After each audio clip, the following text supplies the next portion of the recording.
Imagine the people. I'll give you one more alt gal, okay? Just here we go. It's easy if you try.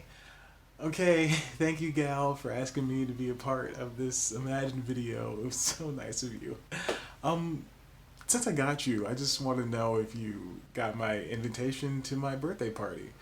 I just think that we really hit it off last time we met, and so you asked me to be a part of this Imagine video that we're doing for the coronavirus, just to boost spirits. It's so nice, so lovely, and ooh, the normies are gonna love hearing from us. So yeah, just email me, hit me back up.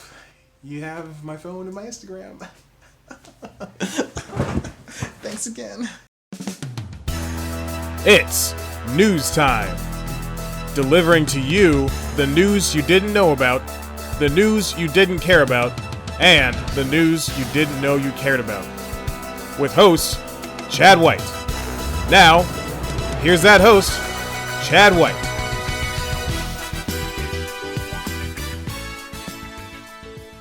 Welcome back to News Time. I'm your host, Chad White, and this is the news that you didn't news about. So this coronavirus thing is still pretty serious, huh? We're, a month or so into one of the biggest pandemics to ever hit the earth. A lot of people are taking it seriously. A lot of famous people with free time and plenty of room to spend that free time in with minimal worries. But shade aside, humans are doing social distancing right thus far. As the coronavirus outbreak continues, two very contrasting statistics from different parts of the world. For the first time since COVID-19 took hold in China, there have been no new domestic cases. But Italy, the worst affected country in Europe, reported the highest number of deaths from the disease in a single day across any country. It's a grim record, and it's been accompanied by pleas by doctors for staff and ventilators, and a warning by the worst-hit region, Lombardy. Services really are at breaking point. No new cases, but deaths keep coming. California issued a shelter-in-place decree, and New York is kind of almost close to near that. Staying at home is probably the easiest thing a person can do for their health right now, says the guy who's still going to work and out for jogs and licking doorknobs around the neighborhood. I just love the way brushed metal feels against my tongue. For fans of TV, there's no shortage of entertainment. It's abounding. This past week has forced our favorite host to remain home, just like the rest of us normies. Savannah Guthrie skipped out on coming in for the Today Show last week in favor of broadcasting from her basement. America's weatherman, Al Roker, did the same thing.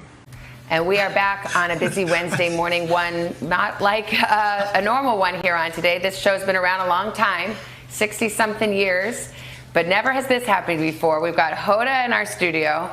Al and I are working at home. Mm-hmm. I have a sore throat and I have the sniffles, and I didn't even think anything of it because, frankly, it doesn't seem to be on the official list of symptoms. And you know me, I like to come rain or shine and spread my germs around, but we don't do that anymore. We stay home and we keep everybody safe. And like I told you, it's like I think of it as a way as loving your neighbor. Love your neighbor and keep them safe. I love that too. Oh, poor Hoda. She's holding down the fort while her cohorts get to roll out of bed, not put on pants, and spend their shifts delivering news from right next to where they wash their drawers.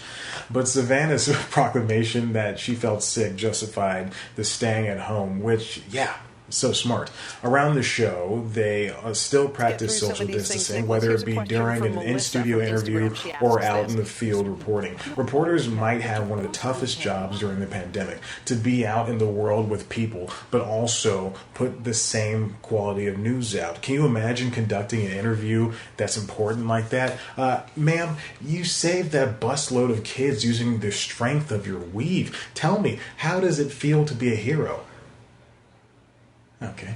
CBS this morning dealt with journalistic changes as well. They moved studios 3 separate times within the last 2 weeks, airing live episodes from their New York and Washington bureaus, and even the Ed Sullivan Theater where The Late Show tapes. Unlike other programs, however, staff from the morning show and The Late Show are working on the former program in order to get the broadcast done. Morning news shows aren't the only programs trying to make usable TV out of a pandemic.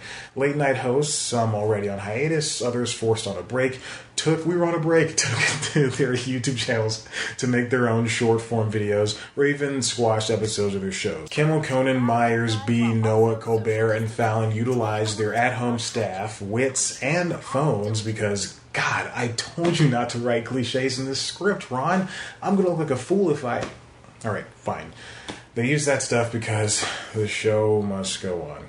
Stephen Colbert's Late Show was the first to hit the scene as he hosted a quarter-hour version of his show from his bathtub, moving to his backyard in later episodes. Trevor Noah's Daily Show, now dubbed the Daily Social Distancing Show, was notable for upping the quality for the movement as he did monologues and brought in his repertoire of correspondence. The Jimmys, Fallon, and Kimmel's Tonight Show and Live, respectively, utilized guests and children as their hook.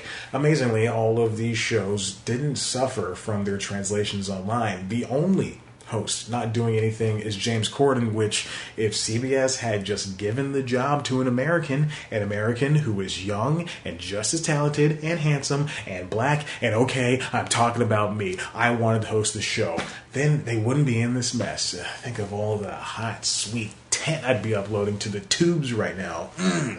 The best part of this online late night movement is the amount of charities the hosts are benefiting. Each video uploaded from these accounts are for a different social cause. Fallon's show, for example, allows for guests to promote an organization every episode. All of these approaches are an interesting way to keep fans satiated during an unsure time. Seth Meyers' Closer Look segments, for instance, are the most consistently well-performing videos for late night on the internet, and he, a Closer Look writer Sal Gentile, and the rest of the late night crew will be making the popular segment for online audiences. Conan O'Brien is taking his madness to the next level. Full-blown episodes of his TBS show will be made using iPhones and guest video interviews. What's more is a staff of 75 will help put on the show. Obviously, they'll do the social distancing to remain safe, but this is a big deal. Only news shows on broadcast and cable are working with similar numbers. And finally, it seems as if this new half-hour format is paying off for Coco. The onset of the coronavirus, that wasn't a dig. The onset of the coronavirus has screwed up personal lives and, less importantly, entertainment. But humans are resilient. We're making the best of what we got. Gayle King, Hoda Kotb, and every single news personality is doing their best to keep the viewer informed while their comedian counterparts do the same, except, with jokes. What's the moral of the story? Well, news time will never die. Speaking of things that will never die, you can subscribe and check out one of our videos. Of course, you're going to head on over to the website, cpluscomedy.com, where there are so many great interviews. You'll be like, why is he talking to that person?